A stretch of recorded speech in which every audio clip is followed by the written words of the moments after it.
Did you finally got a silver but don't know if it's worth investing? Are you finally in mid-game and bronze fighters is not going to work anymore?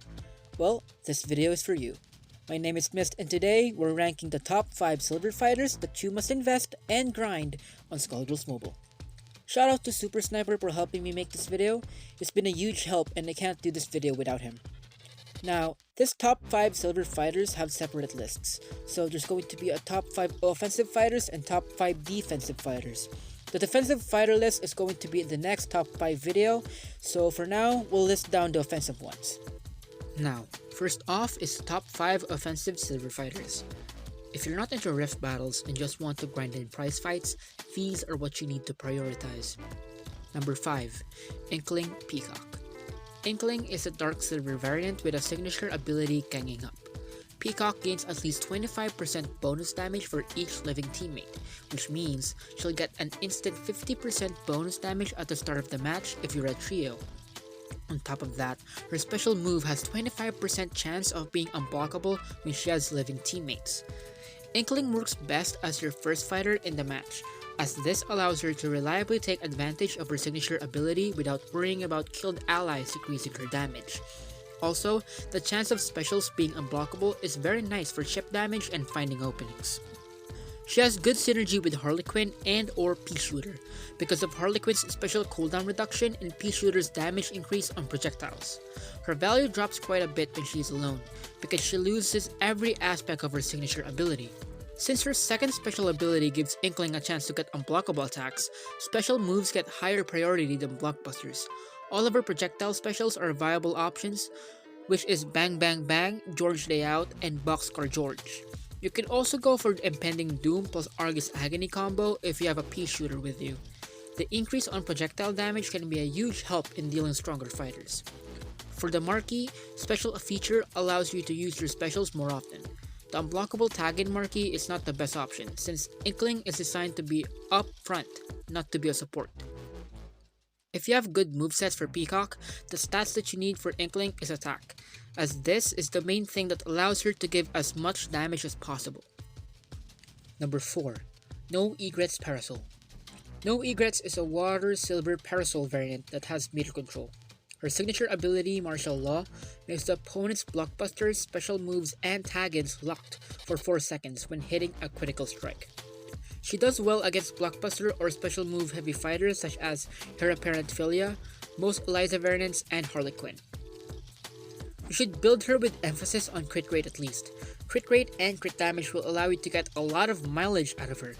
However, fighters with easy access to immunity like Sketchy or Surgeon General, and also That's All Folks, who reduces the opponent's critical rate by 75%, should be avoided if looking to keep the opponent on lockdown with your martial law. You can go with Silent Scope with a Napalm Shot, which you can use to poke the opponent from across the stage. You should go for Critical Thinking for the Marquee ability if you really want your opponent's blockbusters to lock in the rest of the match, as this gives her extra crit rate per active tier. Number 3. Dublicious.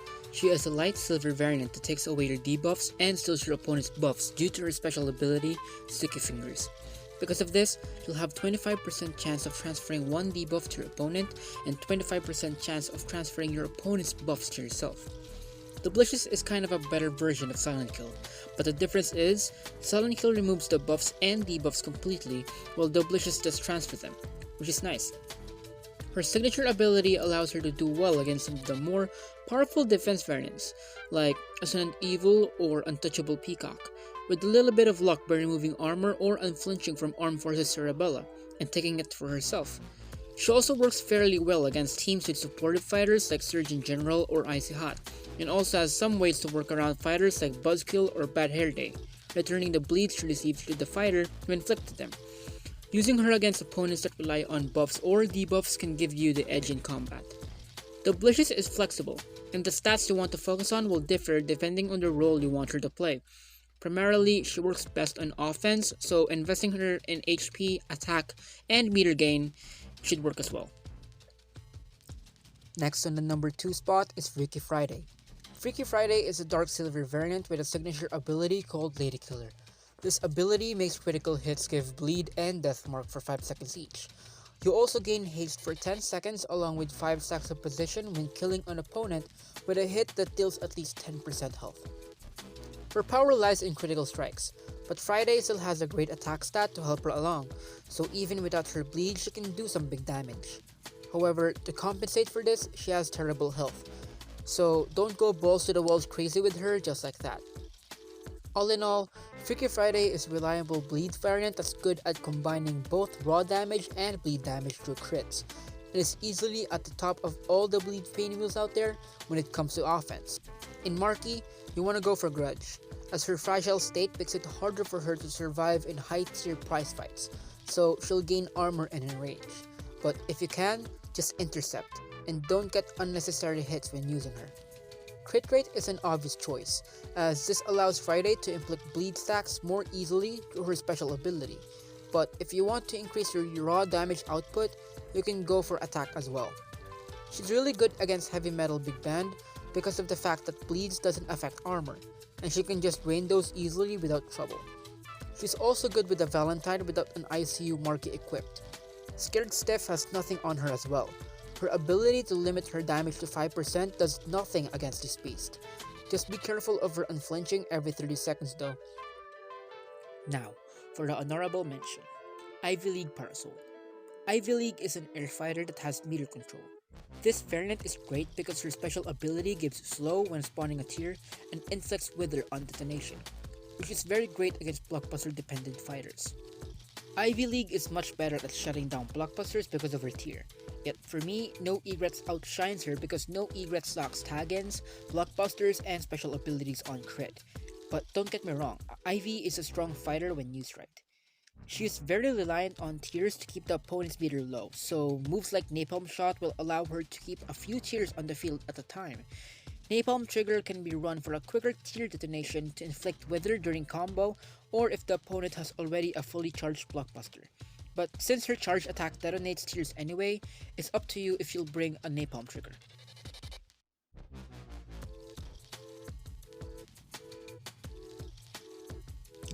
Ivy is really more suited for an offensive team, and her attack is good for a silver, so running that is a good option.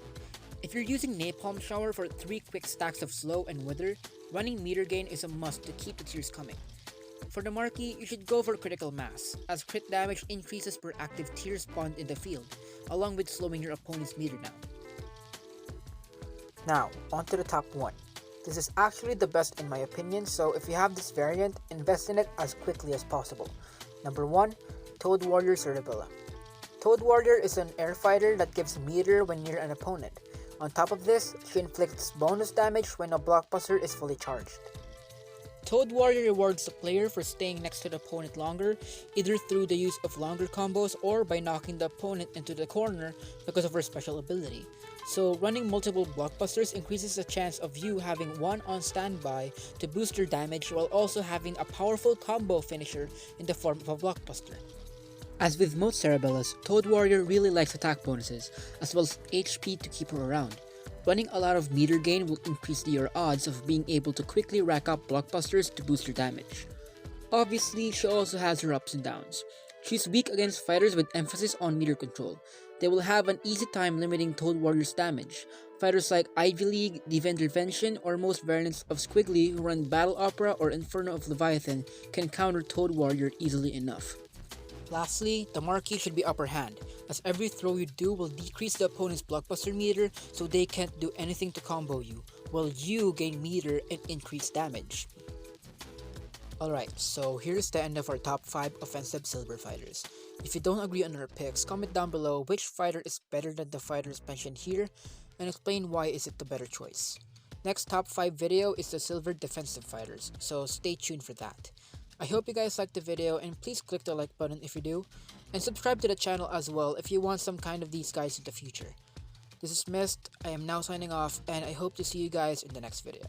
Peace.